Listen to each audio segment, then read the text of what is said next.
नमस्कार, फाइटर समाचार में आपका स्वागत है। पेश आज 19 फरवरी शाम 7 बजे राजस्थान की खास खबरें। बीकानेर में आयकर विभाग की बेनामी निषेध इकाई ने जमीन के बड़े खेल का खुलासा करते हुए करीब 140 बिघा कृषि भूमि को अंतरिम रूप से जब्त कर लिया है। जब्त की गई इस जमीन की सरकारी कीमत लगभग 75 करोड़ रुपए है, जबकि बाजार में इसका मूल्य 200 करोड़ रुपए से अधिक आंका जा रहा है। जांच में सामने आया कि यह पूरा नेटवर्क डेयरी व्यवसायी अशोक कुमार मोदी और उनके सहयोगियों द्वारा संचालित किया जा रहा था। जांच के अनुसार भूमाफियाओं ने पहले SC/ST वर्ग के लोगों से कृषि भूमि खरीदी, फिर उन्हें पार्टनरशिप फर्मों में ट्रांसफर किया और अंत में कंपनी संरचना बनाकर वहां आवासीय कॉलोनियां विकसित करने की योजना बनाई। उदयसर में 23.5 बिघा और शिवबाड़ी में 115 बिघा जमीन पर यह कार्रवाई की गई है। विभाग ने इस जालसाजी की परतों को खोलते हुए वास्तविक लाभार्थियों की पहचान छिपाने के प्रयासों को विफल कर संबंधित पक्षों को नोटिस जारी कर बैंकिंग लेन देन दस्तावेजों की गहनता से जांच शुरू कर दी है। राजस्थान के बहुचर्चित 900 करोड़ रुपए के जल जीवन मिशन घोटाले में ACB ने बड़ी कार्रवाई करते हुए पूर्व IAS अधिकारी सुबोध अग्रवाल के खिलाफ लुकआउट नोटिस जारी किया है। ACB को अंदेशा है कि अग्रवाल विदेश भाग सकते हैं क्योंकि उनके ठिकानों पर छापेमारी के दौरान वे वाहन नहीं मिले थे। इधर ACB ने मामले में पकड़े गए जलदाय विभाग के 9 अधिकारियों को कोर्ट में पेश किया, जहां से उन्हें 3 दिन के रिमांड पर भेज दिया है। ACB ने अदालत से 5 दिन की रिमांड मांगी थी ताकि फर्जी बिलों, दस्तावेजों और अन्य शामिल लोगों के बारे में पूछताछ की जा सके। यह घोटाला केंद्र सरकार की हर घर जल योजना के तहत घटिया सामग्री के उपयोग, फर्जी प्रमाण पत्रों के आधार पर टेंडर हासिल करने से जुड़ा है। अब तक मामले में 10 गिरफ्तारियां हो चुकी हैं और जांच का दायरा राजस्थान, दिल्ली, बिहार, झारखंड तक फैला हुआ है। दक्षिण भारतीय फिल्म इंडस्ट्री के चर्चित जोड़ी रश्मिका मंडाना और विजय देवरकोंडा की शादी को लेकर चर्चाएं तेज हो गई हैं। खबर है कि दोनों 26 फरवरी को झीलों की नगरी उदयपुर में डेस्टिनेशन वेडिंग कर सकते हैं। हालांकि अभी तक कपल की ओर से आधिकारिक पुष्टि नहीं की गई है, लेकिन विभिन्न मीडिया रिपोर्ट्स में इसकी चर्चा हो रही है। सूत्रों के अनुसार शादी को बेहद निजी रखा जाएगा। समारोह में सिर्फ परिवार के सदस्य और करीबी दोस्त शामिल होंगे। रिपोर्ट्स के मुताबिक शादी में नो फोन पॉलिसी लागू रहेगी। मेहमानों को समारोह के दौरान मोबाइल फोन इस्तेमाल करने की अनुमति नहीं होगी। साथ ही फोटोग्राफर और इवेंट से जुड़े लोगों से नॉन डिस्क्लोजर एग्रीमेंट साइन करवाया गया है ताकि शादी की तस्वीरें और वीडियो लीक न हो सके। इससे साफ है कि कपल इस खास मौके को पूरी तरह निजी रखना चाहता है। RPSC की ओर से निकाली गई कारखाना एवं बायलर्स निरीक्षण विभाग भर्ती 2025 में बिना इंजीनियरिंग के विशिष्ट डिग्री के बड़ी संख्या में कैंडिडेट्स ने आवेदन किए। इस बात का खुलासा आयोग की रैंडम जांच में हुआ है। ऐसे में बिना इंजीनियरिंग डिग्री के आवेदन करने वाले कैंडिडेट्स को ऑनलाइन आवेदन 28 फरवरी तक विड्रॉ करने का अंतिम अवसर दिया गया है। ऐसा नहीं करने पर अपात्र पाए गए अभ्यर्थियों के खिलाफ आयोग कार्रवाई करेगा। आयोग द्वारा की गई रैंडम जांच में सामने आया कि कई अभ्यर्थियों ने आवश्यक योग्यता और अनुभव नहीं होने के बावजूद आवेदन कर दिया है। आयोग द्वारा जारी की गई सूची से यह स्पष्ट होता है कि बड़ी संख्या में ऐसे अभ्यर्थियों ने भी आवेदन किया है जिनके पास केवल BA, BCom और BSc जैसी डिग्रियां हैं, जबकि संबंधित पदों के लिए इंजीनियरिंग की विशिष्ट डिग्री अनिवार्य है। चित्तौड़गढ़ की मेवाड़ यूनिवर्सिटी के चेयरमैन, रजिस्ट्रार और विभागाध्यक्ष सहित 7 लोगों के खिलाफ गंगरार थाने में धोखाधड़ी का मामला दर्ज किया गया। स्टूडेंट्स का आरोप है कि BSc नर्सिंग और GNM कोर्स में मान्यता के नाम पर उनसे लाखों रुपए की वसूली की गई, जबकि इन कोर्स को राजस्थान नर्सिंग काउंसिल और इंडियन नर्सिंग काउंसिल से कोई स्वीकृति नहीं मिली थी। मान्यता के अभाव में अपना भविष्य अधर में देख छात्र पिछले कई दिनों से प्रदर्शन कर रहे थे। विवाद तब और बढ़ गया जब विरोध के दौरान छात्रों के 2 गुटों में झड़प तोड़फोड़ हुई। यूनिवर्सिटी प्रशासन ने स्थिति बिगड़ती देख 39 कश्मीरी छात्रों सहित कई अन्य को निलंबित कर दिया और कैंपस में अनिश्चितकालीन छुट्टी घोषित कर दी। छात्रों ने बताया कि विज्ञापन में कोर्स को मान्यता प्राप्त बताकर उनसे डोनेशन, भारी फीस ली गई थी। वर्तमान में पुलिस और प्रशासन मामले की जांच कर रही है और यूनिवर्सिटी परिसर में पुलिस बल तैनात है।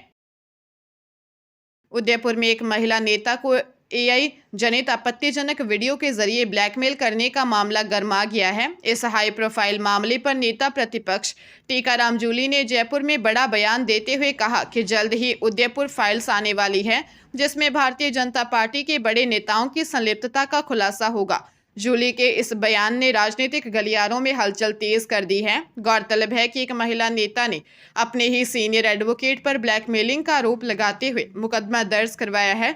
इस मुद्दे को लेकर कांग्रेस ने उदयपुर में विरोध प्रदर्शन किया और कलेक्टर को राज्यपाल के नाम ज्ञापन सौंपा। कांग्रेस जिलाध्यक्ष फतेह सिंह राठौर ने पुलिस की कार्यप्रणाली पर सवाल उठाते हुए कहा कि जांच के नाम पर निर्दोष लोगों और वकील के परिजनों को परेशान किया जा रहा है। कांग्रेस ने मांग की कि मामले की निष्पक्ष जांच हो ताकि क्षेत्र में फैला दहशत का माहौल खत्म हो सके।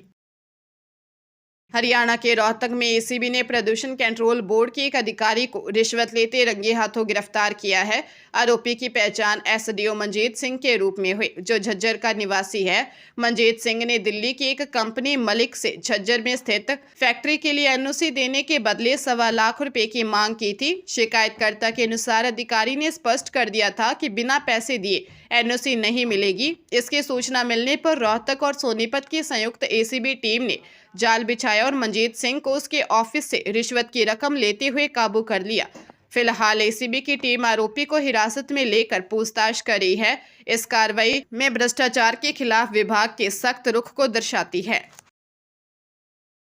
राजस्थान के माध्यमिक शिक्षा निदेशालय बीकानेर ने बोर्ड परीक्षाओं और आगामी स्थानीय परीक्षाओं के मद्देनजर शिक्षकों को बड़ी राहत दी है। निदेशक सीताराम जाट द्वारा जारी आदेश के अनुसार अब शिक्षकों को एसआईआर अभियान से जुड़े कार्य स्कूल समय के बाद ही करने होंगे। यह निर्णय इसलिए लिया गया है ताकि माध्यमिक शिक्षा बोर्ड की 10वीं और 12वीं की परीक्षाओं का संचालन और उत्तर पुस्तिकाओं का मूल्यांकन प्रभावित न हो। विभाग ने स्पष्ट किया है कि परीक्षाओं का सफल संपादन और कॉपियों की समयबद्ध जांच उसकी सर्वोच्च प्राथमिकता है। जिला शिक्षा अधिकारियों को निर्देश दिए गए हैं कि वे जिला कलेक्टर से समन्वय कर ऐसा कार्यक्रम तैयार करें जिससे शैक्षणिक समय का नुकसान न हो। बोर्ड परीक्षाएं 12 फरवरी से शुरू हो चुकी हैं और अगले माह से स्थानीय परीक्षाएं भी प्रस्तावित हैं। ऐसे में शिक्षकों की उपलब्धता सुनिश्चित करने के लिए यह कदम उठाया गया है। पंजाब के तरनताਰਨ में एक शादी समारोह के दौरान सत्ताधारी आम आदमी पार्टी के सरपंच हरबिंदर सिंह की गोली मारकर हत्या कर दी गई। गांव ठठिया महंता के 45 वर्षीय सरपंच अपने चचेरे भाई की शादी में शामिल होने सिद्धू फार्म पहुंचे थे। जब वे स्टेज पर डांस करने के बाद सोफे पर बैठे तभी बाराती बनकर आए हमलावरों ने उन्हें 4 गोलियां मार दी। बचाव करने आए चचेरे भाई जरमनजीत सिंह को भी पैर में गोली लगी है। घटना के समय पैलेस में करीब 500 लोग मौजूद थे। इस सुरक्षा चूक पर डीजीपी गौरव यादव ने सख्त कार्रवाई करते हुए पट्टी के डीएसपी जगबीर सिंह और सरहाली के एसएचओ गुरविंदर सिंह को सस्पेंड कर दिया। पुलिस इसे पुरानी रंजिश का मामला मान रही है और सीसीटीवी के जरिए आरोपियों की तलाश जारी है। विपक्षी दलों ने राज्य की कानून व्यवस्था पर सवाल उठाए हैं। राजस्थान के सरकारी स्कूलों में फरवरी 2026 से बोर्ड परीक्षाएं शुरू हो चुकी हैं, लेकिन शिक्षकों की भारी कमी ने छात्रों के भविष्य पर सवाल खड़े कर दिए हैं।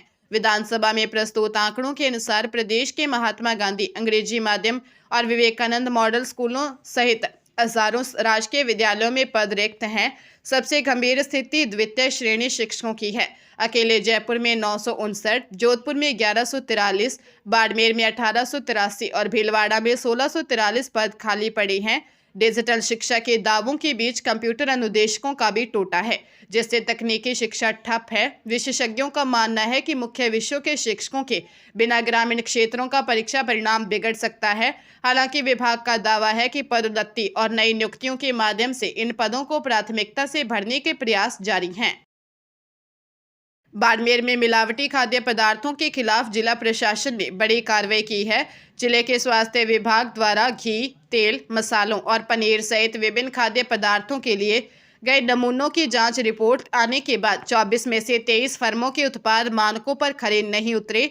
जोधपुर लेबोरेटरी से मिली फेल रिपोर्ट के आधार पर मामला न्याय निर्णय अधिकारी और अतिरिक्त जिला मजिस्ट्रेट की अदालत ने कड़ा रुख अपनाते हुए इन 23 फर्मों पर कुल 10,19,000 का जुर्माना लगाया है। जांच में सोयाबीन तेल, बादाम, गुलाब जामुन, दाल, पनीर, कुल्फी और घी जैसे रोजमर्रा के सामानों में मिलावट या मानकों की कमी पाई गई थी। स्वास्थ्य विभाग ने स्पष्ट किया कि यह कार्रवाई मिलावटखोरों पर लगाम कसने के लिए की गई है और आने वाले दिनों में कृषि मंडी सहित अन्य व्यापारिक स्थलों से लिए गए नमूनों की रिपोर्ट के आधार पर और भी कड़ी कार्रवाई की जा सकती है।